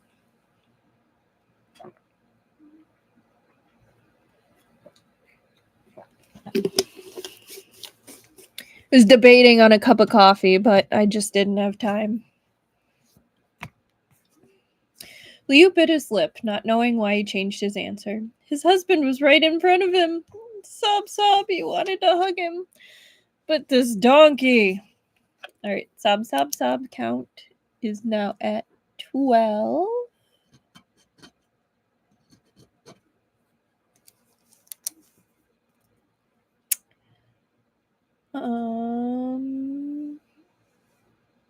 But this donkey, though the donkey had stopped, he still couldn't quite clamber off. Prince Jing's eyes were full of love. Xiao Yu said he was all right, which meant he was tired, exhausted even. He wanted to put his fish in his sleeve, but there was little he could do in the palace. He smiled and stayed silent. Lifting his robes, he got up and sat behind Liu, hugging him from behind. Let's go home, he said. Liu liked to call Prince Jing's manor home, and under his influence, Prince Jing had started calling it home too. That's so sweet. His voice was hoarse, but it was better than it had been at the start. He was still recovering, after all. He couldn't be expected to sound like other people did. But it was precisely this sound that Liu couldn't handle. It traveled into his ears, making him go limp and numb. Prince Jing could speak, but he wasn't very talkative. Because he had to keep his recovery a secret, and because he was used to being silent. Prince Jing rarely spoke of his own accord unless Liu made him practice. But after one night of bedtime activities, Prince Jing found that Xiao Yu was very sensitive to his voice. So perhaps intentionally, Prince Jing had started to whisper into Liu's ear in those specific moments. He found out, he was like, "So you like my voice, huh? Oh, Liu, my sweet, sweet fish boy." To the fish, it felt like he was going to float into the air and become immortal. Liu blushed. His husband's voice and the sensation at his hips made him squirm. He'd been hugged. His fish brain was instantly occupied with dirty thoughts, and he cleared his throat. Is it okay that you're riding with me? Princes usually rode horses. Riding a donkey wasn't nearly as dignified. Besides, Liu suspected that the donkey might not be able to support the two of them. But Prince Jing was too shameless to care about his dignity. He sat behind Liu, embraced him, and buried his face in Liu's shoulder, breathing his scent in deeply. That was his answer. How could Liu think about other things when his husband was acting this way? It wasn't his fault if the donkey didn't live up to expectations. Liu cracked the whip with a shaking hand, and the donkey started to move, trotting steadily forward with two people on its back. Yishizi's jaw almost dropped when he saw both of them sitting on the donkey's back. He'd chosen a donkey for Liu based on his stature, since it was just right for him. But Prince Jing, a tall, strong man, was crammed behind Liu. It was much too... The Shizzy thought the donkey had it hard, and also thought the two people hugging each other tightly were a little hard to look at. Nope, no picture. Liu happily waved at him. Yi Qinghuan, we're going back. Yi Qinghuan came to his senses. You guys are going back just like that? What about the children? Liu smacked his forehead. He really let the lust take over his brain. Now that he was reunited with his husband, he almost forgot about his sons. Right? Yi Qinghuan not saying Liu is short.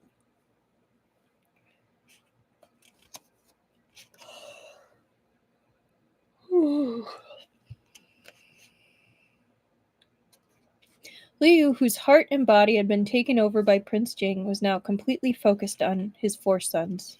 He was about to turn around there and go back to Cheng'an Manor with Yi Qinghuan to pick them up when Prince Jing softly laughed. Tell Wang Shi to bring the children back. Man, those poor Danmei donkeys have it rough. Yeah. Yi Shizi was startled by the sudden sound. He looked around, but didn't see anyone else. Who was that, and why did they suddenly order me around? Liu understood Yi Qinghuan's confusion. Smiling, he pointed to the person behind him. Yi Shizi realized something unbelievable. Prince Jing was the one speaking? Tianxi, you can talk now?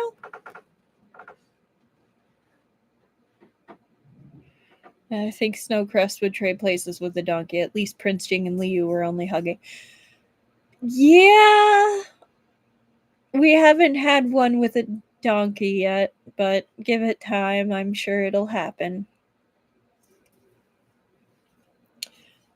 I don't want to startle anyone. I'm going to be opening this real quick.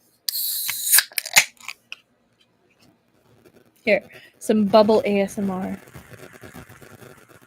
And we're done.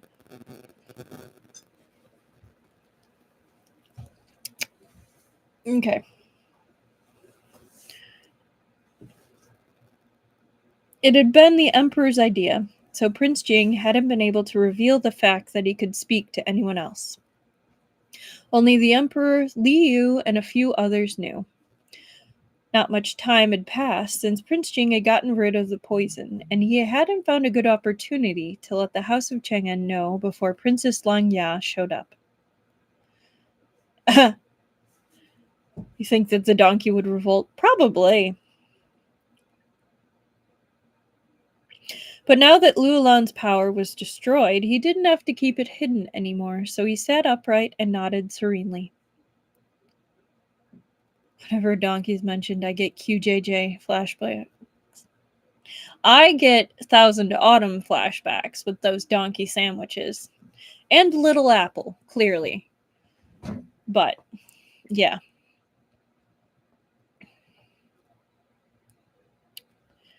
At Chang'an Manor, Liu had only said that Princess Langya had poisoned Prince Jing, which was why he couldn't speak when he was born. It was. He didn't have time to tell them that Prince Jing had actually recovered, so he hurriedly explained the rest to Yi Qinghuan now. Yi Qinghuan was so happy he sprinted a few laps on his horse, thinking about how happy his father and grandfather would be when they found out. He felt a bit annoyed that Prince Jing was using him as a messenger again, but it wasn't his first time, so once more wouldn't hurt. He rode his horse even faster than Liu and Prince Jing. Faintly behind him, he heard Liu complaining to Prince Jing. Tianxi, the lotus pond in Chang'an Manor is really small. Yi Qinghuan really wasn't sure what to make of that. Liu was telling the truth, though. If he stretched out in his merman form, he could almost touch the bottom. Couldn't compare to the pond in Prince Jing's manor where he could swim around freely. Liu mentioned it in passing, and Prince Jing casually made note of it, then sent craftsmen to the Chang'an Manor to make a few improvements to the lotus pond. Liu had said he wasn't tired, but by the time they got back to the manor, he was fast asleep in Prince Jing's arms. He didn't have to run about anymore, so it was easy to get sleepy now, relaxed at last in the arms of the person he loved. Aww. Prince Jing carefully carried Li Yu off of the donkey. The donkey relaxed and was about to let out a couple of brays when Prince Jing shot it a knife-like glance. It immediately stopped and allowed itself to be quietly led to the stables by the servants.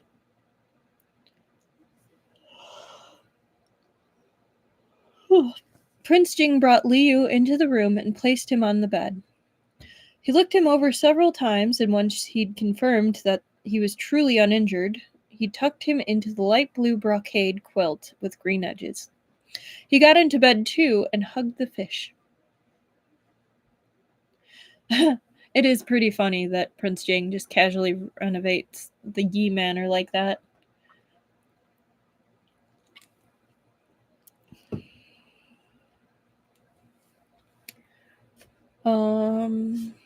Prince Jing brought Liu into the room and placed him on the bed. He looked him over several times, and once he'd confirmed that he was truly uninjured, tucked him into the light blue brocade quilt with green edges. He got into bed too and hugged the fish. I know I just read that. He'd had no choice but to ask Xiao Yu to deliver the tiger talisman, but Prince Jing still felt guilty about it. If Xiao Yu or their unborn child had been injured, Prince Jing would have stabbed himself without any hesitation. Oh yeah, that's gonna help. So dramatic. Fortunately, they were both fine and the situation was over with. Prince Jing held the fish in his arms. It was hard to even remember the frantic state in which he'd spent the previous night in Qianjing Palace. The fish had delivered the talisman to the Chang'an Manor and must have run into a lot of dangers. Prince Jing, stuck in Qianqing Palace, had been filled with worry and distress. Liu snorted twice in his sleep. He seemed to be uncomfortable sleeping on his side and wanted to change to lying on his stomach. But Prince Jing recalled that the imperial physician had said that Liu shouldn't sleep on his stomach while pregnant, so he tried to get Liu to sleep next to him instead. Liu's hands and feet roved over him, and once they all found a place, he settled down and continued to sleep soundly. When he woke up, the fish needed a moment to figure out if he was in his fish tank or the lotus pond. Only when he saw his husband's sleeping face did he remember that they had overcome another obstacle together. How nice! This time he'd stayed determined and wasn't tricked at all, so he'd helped a lot. He'd definitely improved compared to the time at the western border.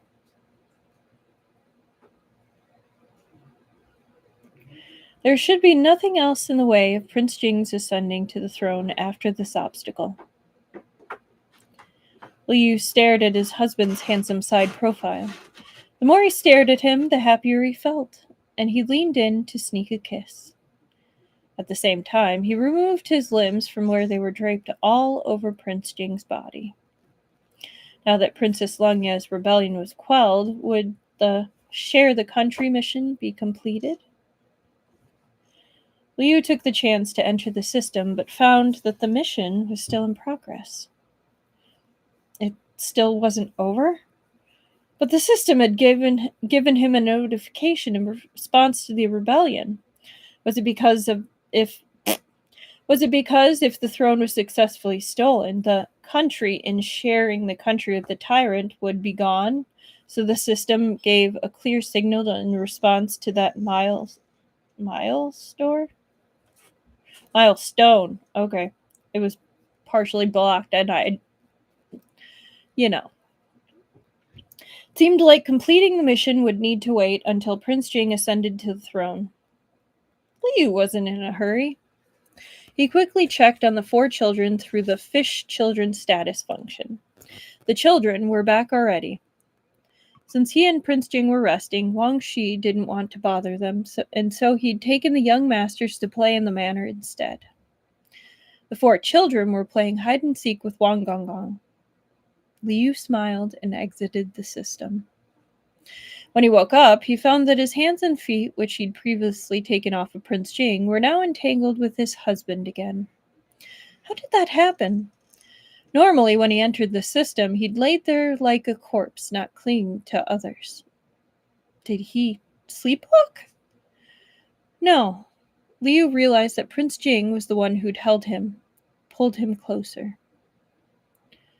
So Prince Jing was the clingy one. How cute. Liu smiled and kissed his husband, wanting to pinch his nose and wait for him to open his mouth to breathe before using his fishy kissing skills on him. His plan was flawless, but in reality, he'd only just placed his finger on Prince Jing's face when his eyes opened. I didn't. I wasn't going to do anything bad. The flustered fish was seen through immediately and kissed to pieces. With the children settled in their room, it was the right time and place. They hadn't done it since Liu found out he was pregnant, and he really wanted to right now. He tugged on Prince Jing's sash, giving him clear signals. They were so close that every charge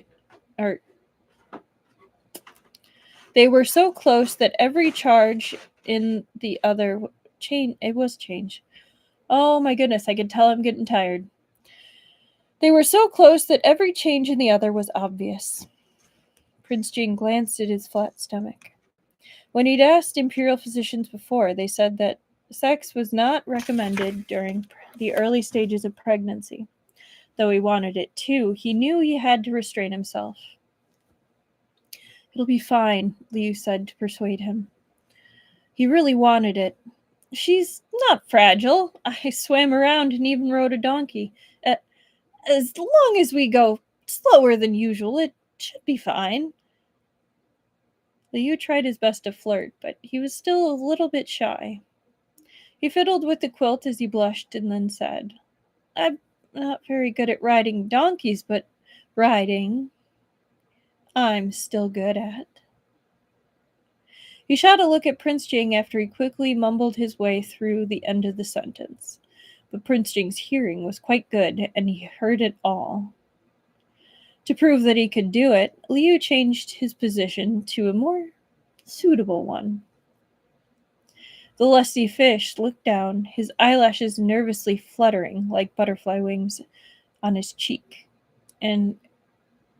as his cheek and ears turned red. He looked cute and tasty. Prince Jing's gaze was heavy as he straightened himself up and kissed his consort. In his hoarse voice, he said, Then let's give it a try. All right. So we have 2 more chapters. I think I'm going to make it. How many pages? Okay, so 20 pages. Can I do it? I'm going to take just a quick moment to see if we have coffee. Because, that's 20 pages. I can do 20 pages. I can do 20 pages.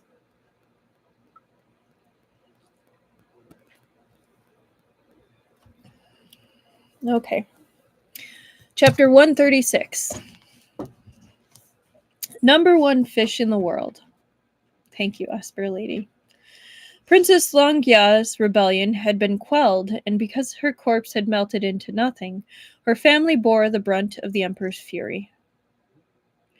The elderly Chang'anjun, Princess Langya's father, knelt on the golden bricks of Qingchun Palace for an entire day and night, until he couldn't even straighten his back anymore. In the end, he passed out. Originally, he had sent his daughter into the palace to protect the Luolan people and so that she would be well taken care of. But Princess Langya had misunderstood him. Not only had she killed Emperor Xiaohuai and the 4th prince, she had even attempted to overthrow the empire. When Princess Langya had first tried to kill the emperor, the entire royal family of Luolan had been turned into slaves. This time, perhaps even the king of Luolan's life wouldn't be enough. The emperor executed all of Princess Langya's subordinates. As for the other Luolan royalty, he didn't kill them all. Instead, he sent them to guard the tombs of Emperor Xiaohuai and the 4th prince, so that they might pay for this crime for generations to come. He also conferred the title of prince to the 1st and 4th princes, who had died too early. As for Prince Jing's wet nurse, Pu Liu, who had left clues behind for them despite Princess Langya's coercion, the emperor rewarded her with a lavish funeral. I guess it counts for something. Kind of little too late, but... Princess Langya had a servant who knew martial arts. Because he refused to give in, he'd been killed by the guards.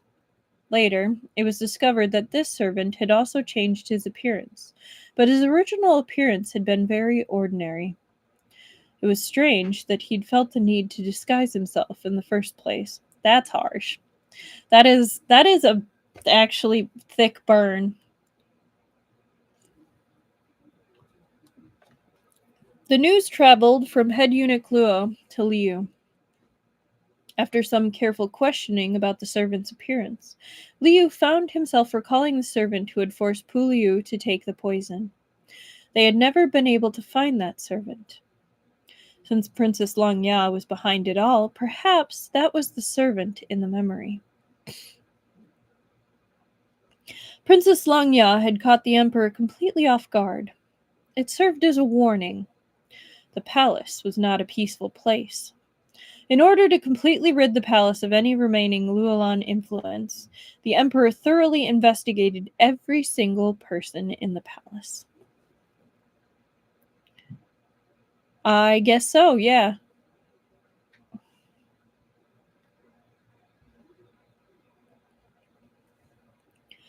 It was strange that he'd felt the need to... Okay, the news...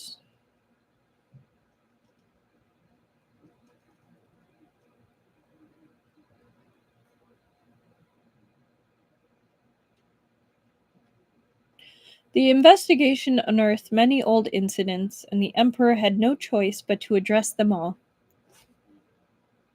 It left him in a terrible mood, one that didn't seem to be improving. Emperor Xiaohui and the fourth prince were harmed by Princess Langya, but she'd done that because of him. If he made a different decision in the beginning, he thought, if he'd been a bit more cautious, a bit more careful, perhaps Emperor Xiaohui and the fourth prince would still be here with them today.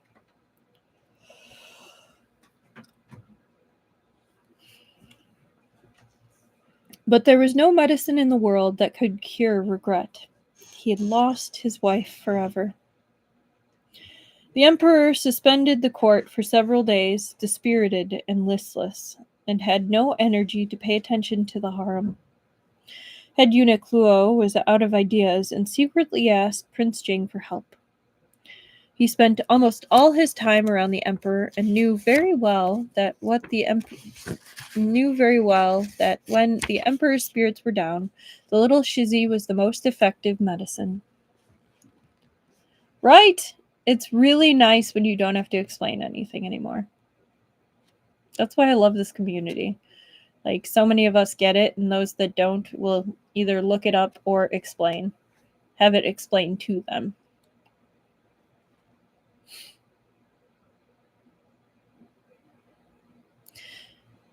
This time, it would be best if all 4 children could come. Liu understood head eunuch Luo's difficulties. The emperor couldn't remain trapped in his own self-blame.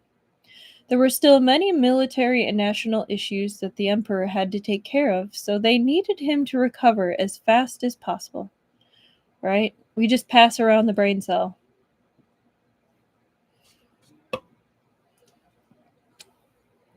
I don't think I have it today. Someone else took it. Of course, if the emperor carried on like this, perhaps Prince Jing could ascend to the throne more quickly. But selfishly, Liu didn't want Prince Jing to take this shortcut. Prince Jing's relationship with his father had improved a lot lately. He truly hoped that the two of them could overcome their originally distant relationship and get back on the right track. Prince Jing shared this position. When head eunuch Luo came, Prince Jing nodded without hesitation. Liu exchanged a glance with Prince Jing and instantly understood. Rather than the throne, Prince Jing preferred to maintain the precious relationship he'd developed with the emperor. Very good. As expected of the man this fish had chosen. Even if his character setting was a tyrant, he was becoming more and more human. Liu was so very proud of his husband. If he'd had his fishtail right now, it would be high up in the air. Soon after, Liu and Prince Jing entered the palace with the children to see the emperor. When the emperor heard the children's babbling, the corners of his mouth really did go up. Inside Da Bao's soft, white little fist was a piece of candy. He strode towards the emperor. This was something the Fish brothers had recently discovered that was as delicious as peach blossom pastries. Da Bao was eager to share it with Grandpa Emperor. I love that they call him Grandpa Emperor. It's so cute. Grandpa, eat candy! Da Bao placed the sweet in the emperor's palm, then patted the emperor's hand carefully. Erbao, Sanbao, and Sibao were also extending their hands. When they opened their fists, they each had a piece, although Erbao, who loved to eat, only had half a piece. Eat candy. Be happy. The children all tried to say it at once.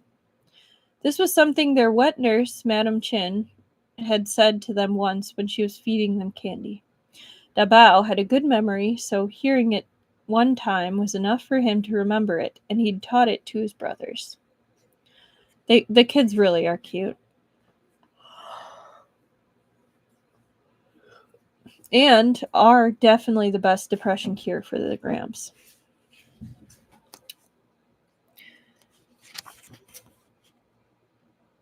The emperor held the 4 children, tears streaming down his face. Although the candy the children presented to him seemed to be covered in spit, he still ate all of it. Alright, that's a little gross. I get the sentiment, but still. Ew. The past was unbearable to look back on, but he had these tiny grandchildren now. For their sake, he had to pull himself together again. Tianxi, thank you. The emperor chuckled. Say, why didn't you bring your pet fish? His mood seemed to have improved. Seeing Prince Jing, he recalled all the loyal subjects who had stood by him and Princess Langya's rebellion. Prince Jing, Prince Li, General Hu Wei, Yi Qinghuan, the Duke of Chang'an. Though the emperor was in a sorry state this day, he remembered everything. The babies are trying so hard. And there was Prince Jing's consort. Although he didn't know how to ride a horse, he came on a donkey to try to save him. They were all good people. The emperor decided to write an edict to reward them all. Of course, he couldn't forget the fish that had delivered the silver talisman. This is not Modao Zushi. There is no tally. The emperor thought the fish was very intelligent, and he knew that Prince Jing loved that fish. But he didn't see him bring it on the trip to the palace, so he made sure to ask after it. Prince Jing exchanged a smile with Liu and said something about the fish being in the manor. This fish had contributed to the safety of the country, so although it wasn't present, the emperor thought it was only right to reward it. He was never shy when it came to rewards. I'll reward the fish with the title of #1 fish in the world, he said, smiling. #1 fish in the world? Liu repeated it in his head a few times. Prince Jing watched him with a smile. In his opinion, there was no title more suited for Xiao Yu. Under Prince Jing's appreciative gaze, Liu didn't even have the heart to tell him that #1 fish in the world felt a bit odd. His reasoning was sound. After all, #1 lamb in the world generally referred to delicious lamb meat. #1 dumpling in the world meant the dumpling was delicious. So #1 fish in the world meant that But the high and mighty emperor couldn't take back what he'd already decreed. With complicated feelings, Liu became #1 fish. Later on, Liu tactfully told Prince Jing, and the prince was speechless. It was just as the old saying said. The benevolent see benevolence, and the wise see wisdom. When it came to Xiao Yu, perhaps it was apt to say, the gourmand sees gourmet. Though there was nothing particularly wrong with this interpretation of the title. Prince Jing licked his lips and said meaningfully, Fish truly are delicious. What? Prince Jing had stopped eating fish ever since he got a pet fish. Why was he saying fish were delicious? Had he eaten fish recently? Liu realized abruptly what Prince Jing was saying. Liu, who was not skilled at riding horses or donkeys, but was skilled at riding something else, once again started going red. Though the emperor hadn't been physically harmed during the Princess Langya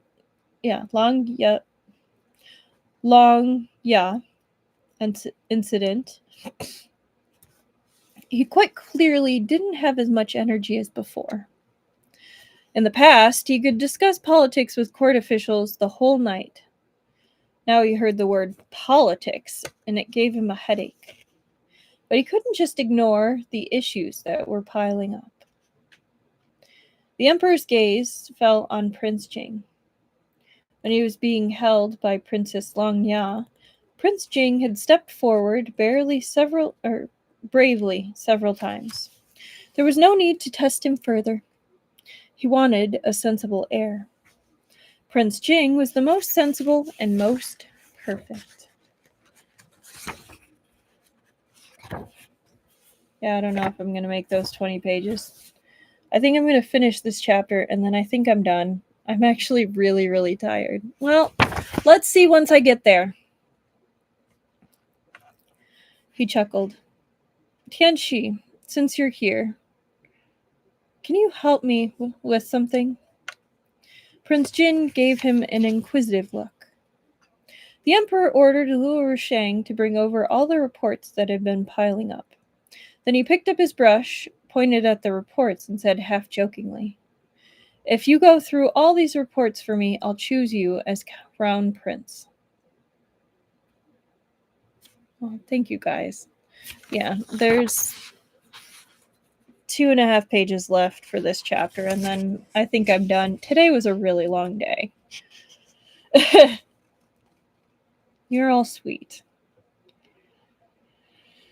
Okay. Liu's eyes widened, but he felt a little impatient.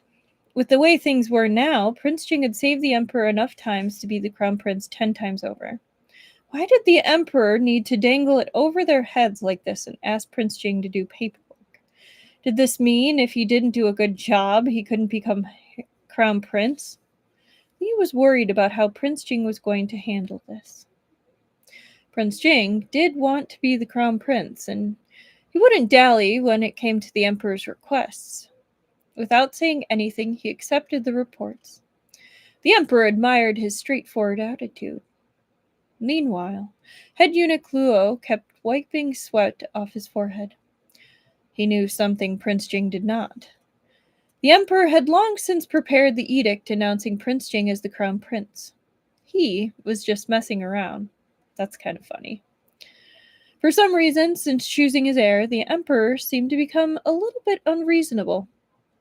Somehow, Prince Jing had turned into the Emperor's laborer, leaving early in the morning and returning late at night. Liu had started having some pregnancy symptoms recently, and he'd been asleep too much. He'd fall asleep as soon as the sky started to darken and wouldn't wake up until nearly noon. With Prince Jing busy working for the Emperor, Liu barely got to see his husband at all. He'd always fall asleep before his husband got home and wake up after he had already left. If he hadn't had something to wrap himself around every night, he might have suspected that Prince Jing was staying the night elsewhere. Fortunately, no matter how busy Prince Jing was or how late he returned, he'd always come home to Liu to hold him as they slept. The piled-up reports were fully dealt with. The Emperor was very happy with Prince Jing's work. He was waiting for Prince Jing to kiss up to him a little, then, with a soaring mood, he'd announce him as Crown Prince.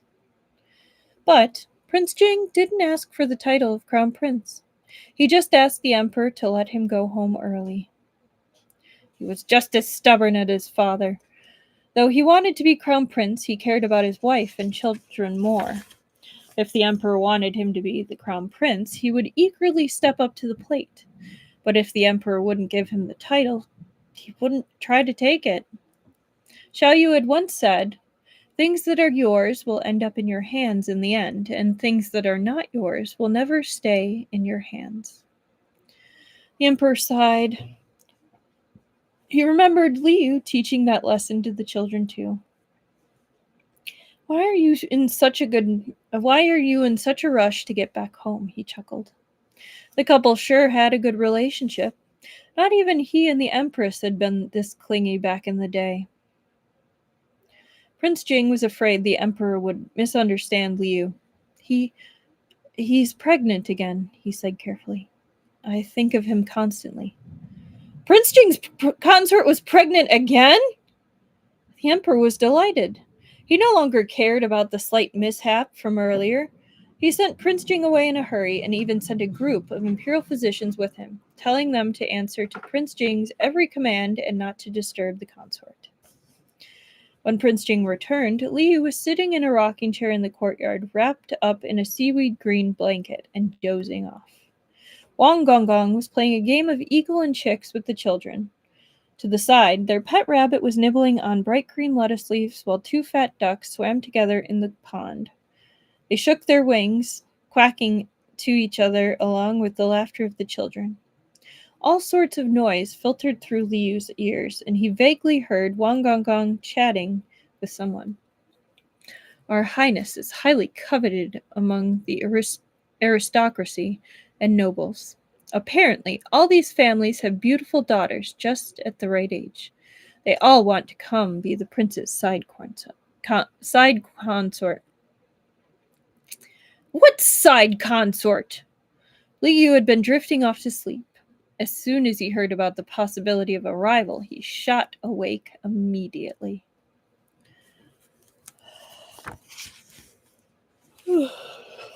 Okay.